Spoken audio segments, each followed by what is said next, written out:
On December 25, 1952, famous mathematician Lancelot Hogben called upon the scientific community to send radio signals deep into the solar system. Hogben said he had no desire to visit Mars, but it might be a good idea to have a few chats with the Martians before sending rockets across space for a possible unfriendly reception. Hogben planned to send a simple code through a series of radio messages in the hope that extraterrestrials would receive and decode them, and then send some kind of response. Did extraterrestrials receive these signals? And did we get a response which has resulted in one of the biggest cover-ups in human history? March 4th, 1954. Over 3 years before the launch of the first man-made satellite Sputnik 1, the Los Angeles Times released an article suggesting that scientists had reason to believe that some small objects may be orbiting the Earth.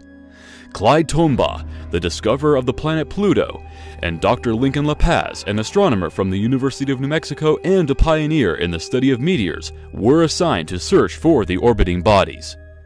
2 months later, Major Donald Keyhoe, the head of the biggest UFO research organization at the time called the National Investigations Committee on Aerial Phenomena, announced in an interview that 1 or 2 artificial satellites in an unfamiliar retrograde orbit had been detected by Air Force radar at White Sands. The St. Louis Post-Dispatch and the San Francisco Examiner released stories about the detection. The reports contained a notice from Canadian government scientists asking any skywatchers to be especially alert and called for them to report any unidentified aerial objects that they had seen over the previous 2 weeks. Aviation Week broke the same story in August 1954. They confirmed Keyhoe's claim that there were 2 large objects orbiting the Earth, one at 400 miles and one at 600 miles above the Earth. They claimed that the objects were natural space rocks or asteroids, but scientists soon rejected the notion that Earth could capture natural objects that would take a retrograde orbit around the planet. In January 1960, the Dark Fence satellite surveillance system detected another anomalous object which this time was in polar orbit. The commanding officer of Dark Fence raced to the Pentagon and reported the menacing stranger to the Chief of Naval Operations, and within minutes the news was communicated to President Eisenhower and marked as top secret. 3 weeks after its discovery, it was made public and featured on the front page of many newspapers. The article stated that 2 months before this, Discoverer 8 had been fired into space and was still in orbit. But Navy trackers who keep a watch on all space objects said they knew the exact whereabouts of the Discoverer rocket casings, and that this object was definitely not one of them. At first it was thought that the object had been put there by the Russians. There was also some speculation that it was a stray British rocket from the Black Knight project. At the time, putting an object into a polar orbit and keeping it there was a feat that neither the British nor the Russians had been able to accomplish. But the object was soon dubbed the Black Knight, after the aforementioned British rocket. It took 1 whole month until Time magazine released an article offering the official explanation. And even though the Navy had previously stated that they knew the exact whereabouts of the Discoverer satellites and that the only one still orbiting was Discoverer 8, it contradictorily stated the evidence from both Air Force and Navy pointed to Discoverer 5, which was fired from Vandenberg Air Force Base in California in August 1959. In March 1960, a mysterious satellite was investigated by the CIA. The object was observed on March 6th by the crew of a Swedish Airlines plane. The captain's report stated that judging from all the circumstances, it was an unidentified satellite. It was very bright and moving in a northwesterly direction just after 8 p.m. He said without a doubt it was some form of satellite. The same object was also observed from the Stockholm Observatory. An employee said that it seemed to be a satellite and that he was certain it wasn't a meteor. Both sightings were reported in the Swedish newspaper Today's News. The CIA report also talks of a so-called phantom satellite known as 1960 Alpha, which was also observed over Stockholm in Sweden on the same day. It was said to make a 90-degree turn before disappearing below the horizon. Another skywatcher was waiting to observe the phantom satellite at exactly the same time when he saw 2 objects which looked and moved like satellites make a 180-degree turn. In September 1960, reports of strange retrograde satellites were increasing and were causing quite a stir in the physics and astronomy community.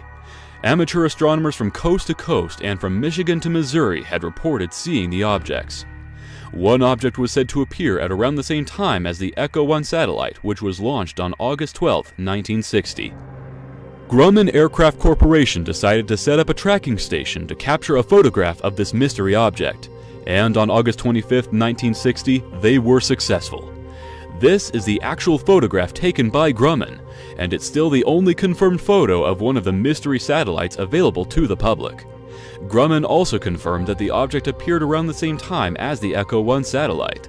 They said that the color of the object varied from carrot to straw, and that the object was in a retrograde orbit traveling in an easterly to westerly direction. A few days before, on August 17th, this picture was taken in Bloomfield, Connecticut. It shows the Echo 1 satellite with an unknown object passing it on a strange orbit. In 1966, J. Allen Hynek from the Air Force's Project Blue Book wrote a long letter to Science magazine in which admitted the existence of unexplained UFO photos and radar tracking, and called for an end to the ridicule of reliable witnesses.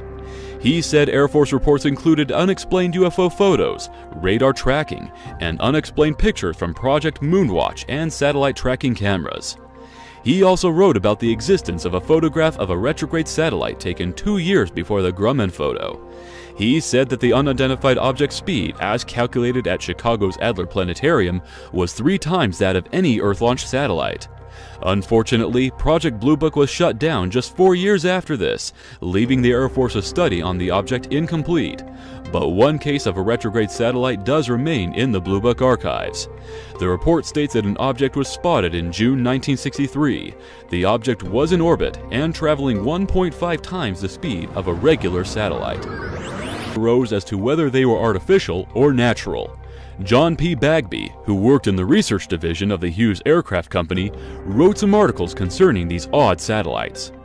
In 1966, he wrote an article for the Nature Journal, stating that during the mid-50s he analyzed evidence of 2 swarms of such objects in retrograde orbits. He said that the brilliance of the objects to the naked eye caused most persons contacted to doubt that they were natural. He goes on to say that one of the objects had disappeared, and he thinks that it may have been a natural space rock which had decayed in the Earth's atmosphere during January 1966. So did it decay in Earth's atmosphere? Not according to Bagby's follow-up article, in which he states that he was able to optically observe the object in January 1967. He said that scientists had observed some strange radio anomalies, but they could not trace the origin. Bagby later analyzed the data, and was able to correlate it with the orbit of the retrograde satellite. He also suggests that the objects have changed orbit.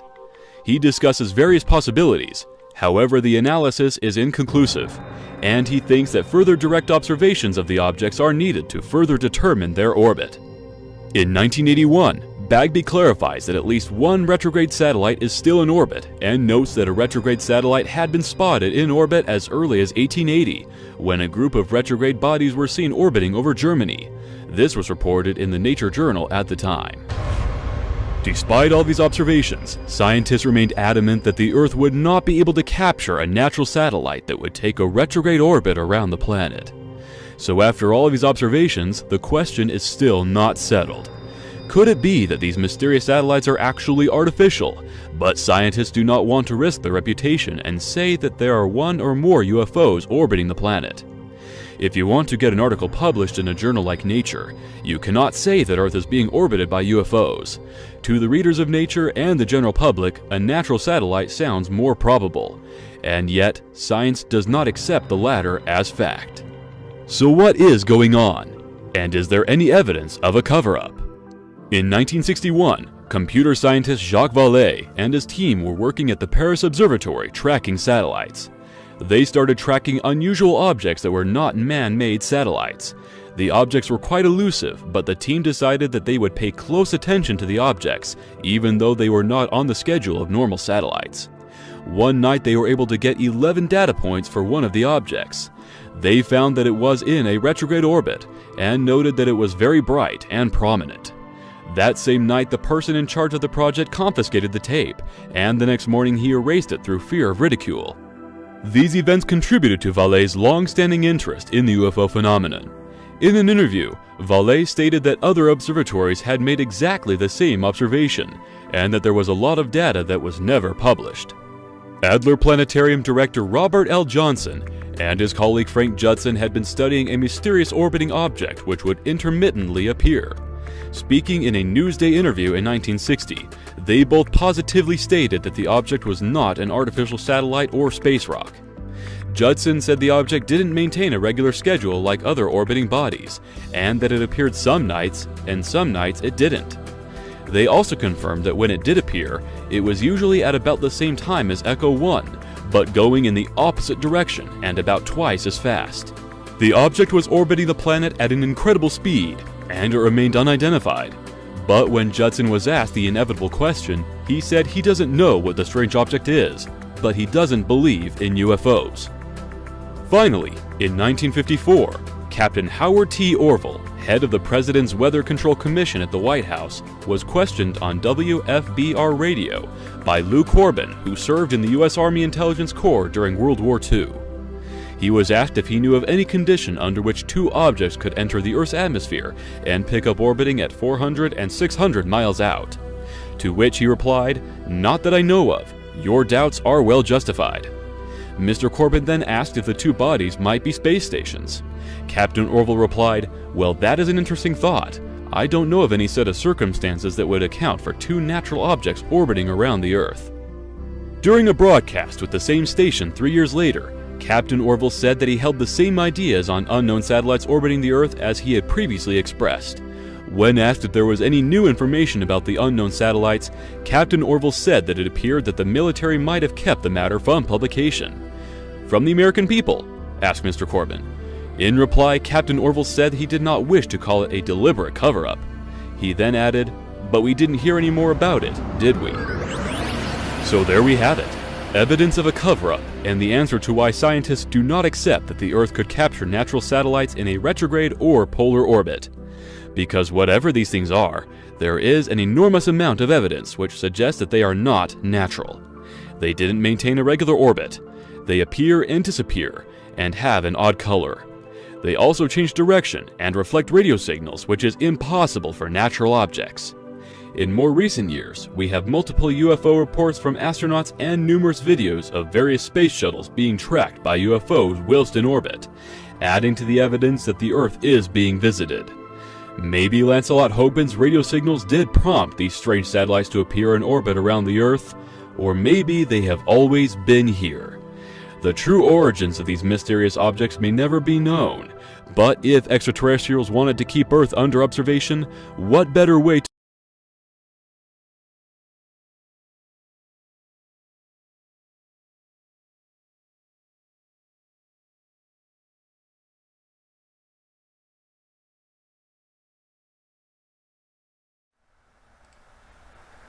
the Black Knight satellite. It's claimed to be over 13,000 years old. It was discovered in 1954, and it's apparently the reason that we started the space race in the first place. So why has nobody seen it? Well, they claim it's in a polar orbit, and here we see an example of a polar orbit. But even in this type of orbit, somebody would have to be able to see this, guys, at some point in time. So why aren't we? It's because we're not looking for it. We rely on images from NASA and all of these government agencies, such as this video right here that I found. Is it legit video? Is it hoax video? I can't tell you either way, guys. I've seen so much stuff in the last year that it's so hard to tell. But when we look at this video right here, we can see the claim of this object being a seat is false. Look at the size. Look at the relationship in size as the shuttle passes over the Black Knight satellite, or what's claimed to be the Black Knight satellite. That's a pretty decent sized object right there, guys. So why is nobody talking about this? Why do we never hear anything about this? Well, we have a lot of people out there that report on it. A lot of people talk about it, but we really don't have facts on it, guys. That's what we need. We need a campaign where we have astronomers out there with telescopes. We need them looking in the skies. We need to find things like this. They're very easy to match up, guys. When we find a satellite through the telescope, we can match that up really easy. We know what should be there, we know what shouldn't be there. We need a very serious observing campaign to try and find this thing. Although it is in polar orbit, it is visible, guys. It will make its way over land and people will be able to see it. So where do we go from here? It's simple. We get out there and we start looking. We stop relying on NASA. We stop relying on the European Space Agency. We stop relying on the Chinese Space Agency and the Russian Space Agency. And we start relying on ourselves. With the technology we have out there that's available to us, guys, we're perfectly capable of making observations such as this and doing searches like this from here on Earth with absolutely no problem. Like I said, it's not hard to match up a satellite in orbit. We got all the specs, we know where they should be, and we know where things shouldn't be. So why aren't we out there doing it? It's because we're getting lazy, guys. We come on YouTube, we go to NASA, we go to JPL, we punch in a couple letters on the keyboard and we get the information that we're looking for, or the information that we think that we're looking for. It's always altered and it sucks, and it's never accurate, guys. The only accurate information we're going to get is from ourselves. Now, we see all these videos from NASA. We know about the UFOs that they constantly capture up there. Everybody's on board with this. You know, we all say, oh yes, NASA captured UFOs, NASA did this, and look at what they have. But then when it comes down to the Black Knight satellite, there's so much denial going on with it. How is it that NASA can capture UFOs on video and you agree with that during an STS mission, but we give you some video or we give you some high resolution that comes straight from the NASA websites of this object, and people go into denial mode? No, it's fake. Well, here's an image that I put as a comparison from what I think that I've caught around the SOHO satellites. This object bounces around. This is the rumor. One day it's here, another day it's there. We don't know, guys. We really don't know, and that's the whole point. We don't know, but we want to know. Welcome back to UFO Planet. I better try that again. Welcome back to UFO Planet. Now we're going to head right into our interview with Bob Figuera. A few weeks ago, I gave Bob an assignment to do some research on the Black Knight satellite. There was a lot of questions and a lot of requests coming in to have something on the program about that. So Bob went out and he looked for pretty much everything that was out there, read through it, studied it, and then I interviewed him about it so that he could share that information with the rest of us. So let's get that interview started right now.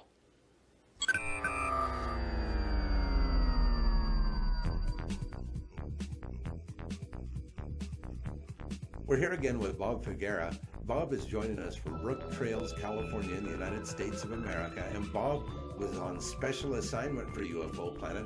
He was sent out to find out as much information as he could about the Black Knight satellite that is allegedly orbiting Earth. Welcome to the program again, Bob. Hey, thanks, Darren. That's nice to be here. Well, it's nice to have you. So, Bob, you had a pretty tough assignment on your hands there. There's a lot of information to sift through, I can imagine. So, kind of give me a synopsis of what you found there.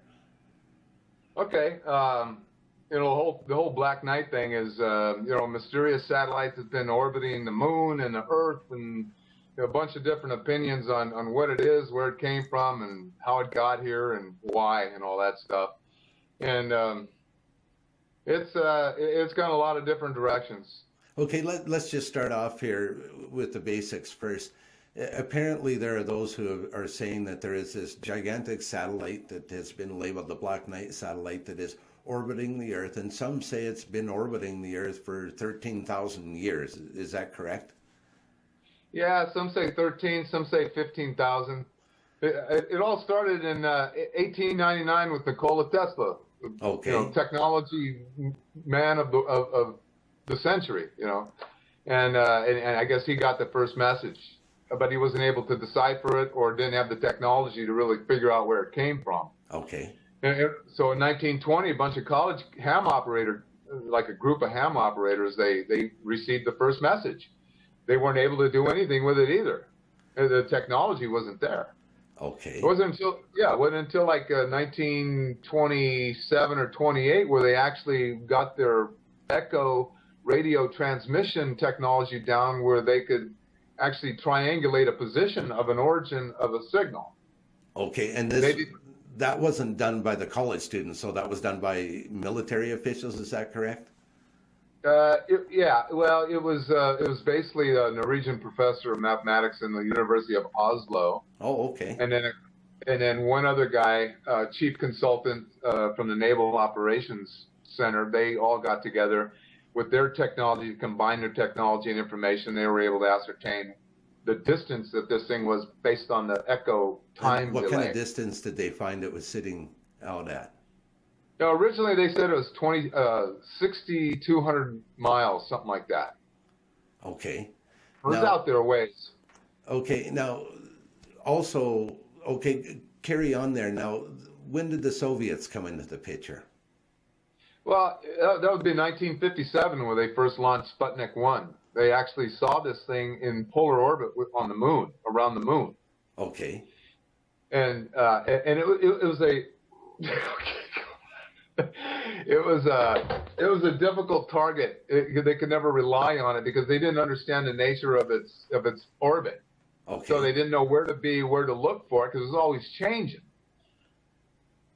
Okay. Now, then we move on. So that's the Soviets seeing it with Sputnik. And then we move ahead a little bit, not too much, and apparently some sort of a satellite that we had up, or the Americans had up at that time, was able to capture some of the first photographs of the satellite orbiting Earth this time. Yeah. From what I understand is that the information they got from the Soviets gave them the intention for their Discovery 5 mission. Okay. And so they launched it out from Vandenberg Air Force Base here in California in 1959. Okay. And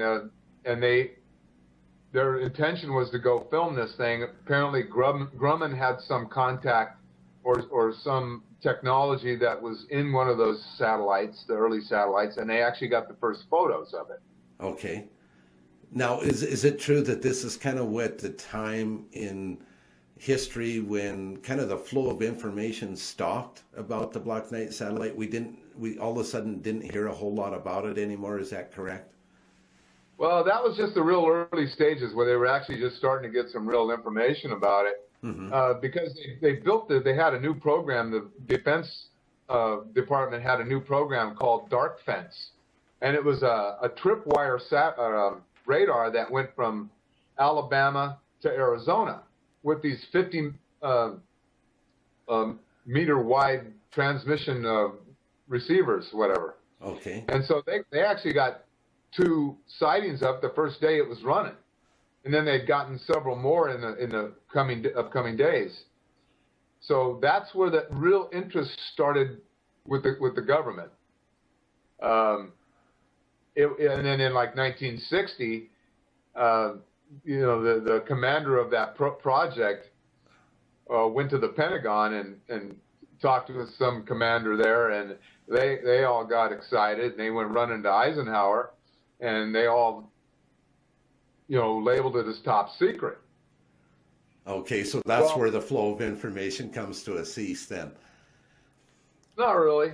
It changed orbit from the moon to Earth in 1960, and they thought it was a new satellite. But apparently, somehow, either their first assumptions were wrong and it was actually been in polar orbit, so the Soviets didn't know this, and they thought it was a new satellite.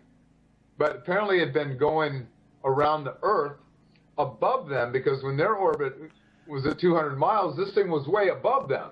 Right. And they could only see it they could only see it when it was out in front of them because it was always over their head. Okay. Right? So that led to some confusion then at the time.